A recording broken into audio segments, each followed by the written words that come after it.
You're listening to the Infinite Banking Mastery Podcast. Did you know that you could build a tax-free pool of wealth that's liquid and accessible all your life while building your retirement nest egg? Gain full control of your financial future and stop relying on the government and banks. The wealthy have already discovered this wealth-building secret. Now it's your turn to get financially secure without following the conventional wisdom that keeps you in debt to banks. Now here's your host, Valerie LaRocque. Hello, welcome to Infinite Banking Mastery. Thank you for being here. I thought I would start today with a story about a very close client of mine. Called me about a week ago, very excited. He said, hey, I knew my premium was due soon. So I looked at my account. I wanted to make sure it was credited correctly or, make sure that the payment was credited. So I looked at my account online and saw that my net account cash value was at $10,000.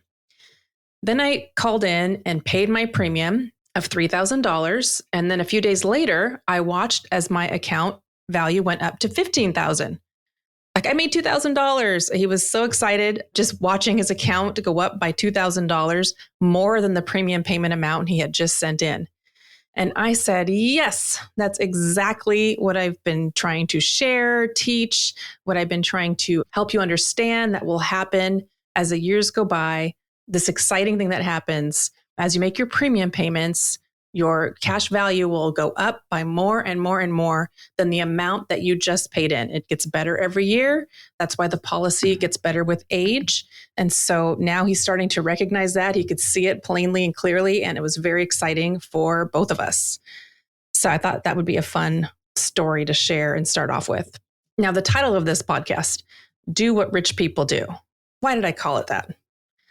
Well, because buying whole life insurance is one of those things.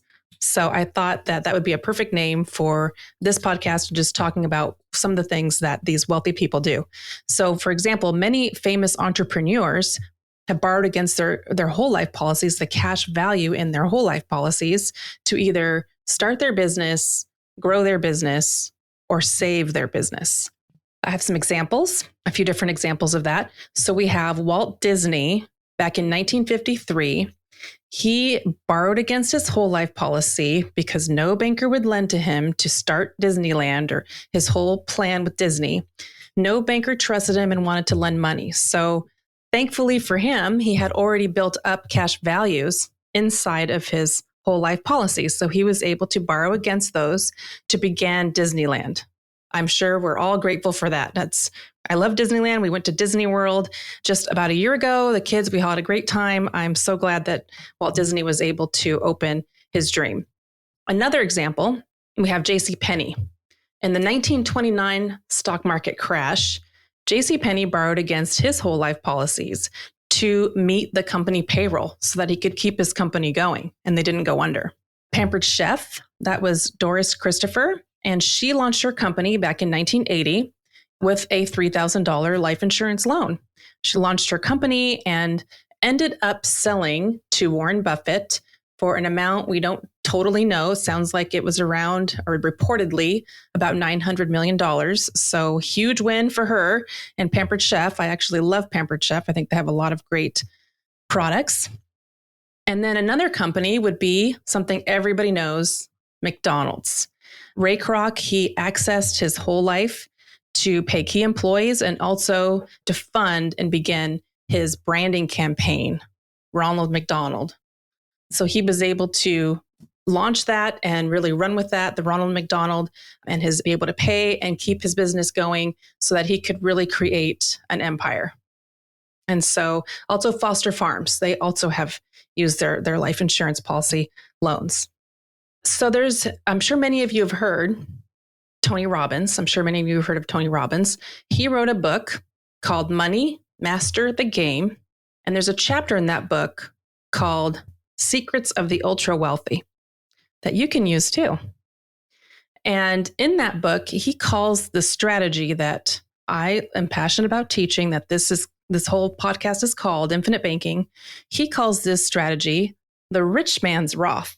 I think that's a great name for it, actually.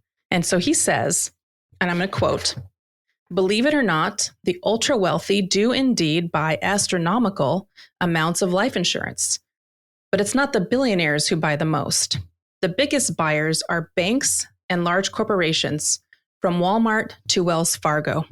Now, if you want to look into that, you can Google it. You can Google BOLI. That stands for bank-owned life insurance. And that's just banks have been buying tons of life insurance for years. Back in 2020, the total BOLI assets, bank-owned life insurance assets, were over $182 billion. Billion with a B. That's cash value inside of whole life contracts that's considered part of their Tier 1 capital. A Tier 1 capital is a bank's core capital. Really, it's the primary measure of a bank's financial strength.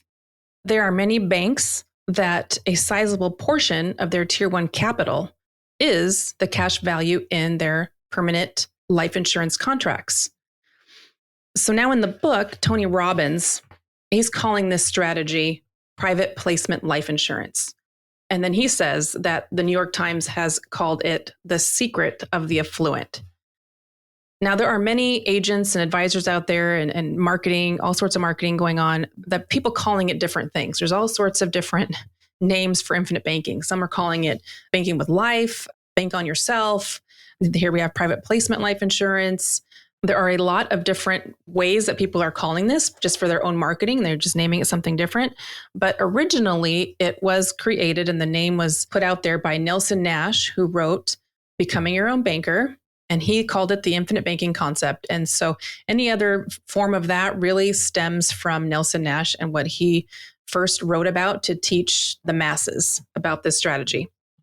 So as Tony points out in this chapter that I'm going over, The Secrets of the Ultra Wealthy, he does point out that you don't have to be someone who's ultra wealthy to utilize this strategy or to take advantage of this type of account. So who can do this? Well, really, anybody. Anybody can do this. You just need to be insurable. I mean, we just have to check for your insurability. And then really from there, it's just dependent on your budget and then what makes the most sense to move forward, what looks like the best strategy for you and how best to build a contract based on your ability to fund a contract. You can have policies on your children, your parents. So, we have policies on a lot of our family. And so anyone can do this. And in the book, too, he goes over some of the benefits. Here's the benefits as Tony Robbins lists them in his book. The first one he lists is that there are unlimited deposit amounts with no income limitations. There are essentially no income limitations. So you can fund these contracts with any amount you want, basically. Secondly, he puts that there is no tax on the growth of your investments, which is a big deal and what we've been talking about in previous episodes. No tax is a big deal. There's also no tax when accessed, if structured correctly and accessed correctly. So you have this vehicle that you can save into that's going to grow with guarantees, and that growth is accessible, income tax-free all your life.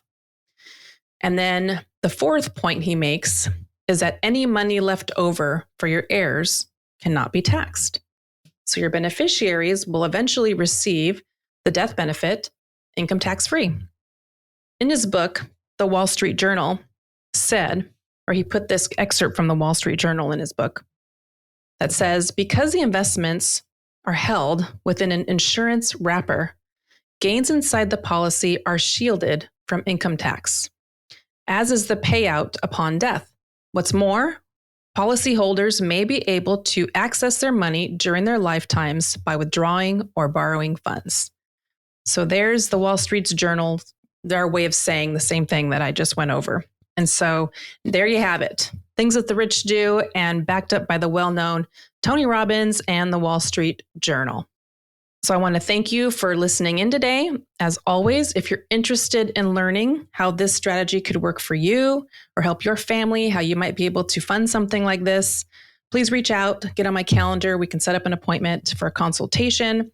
Again, I always recommend reading Becoming Your Own Banker by Nelson Nash. It's the best way to get a foundational understanding. If you want to reach out, my email is valerie@alphaomegawealth.com. Next week, our podcast will be covering how banks make money. You don't want to miss it. We'll see you next time.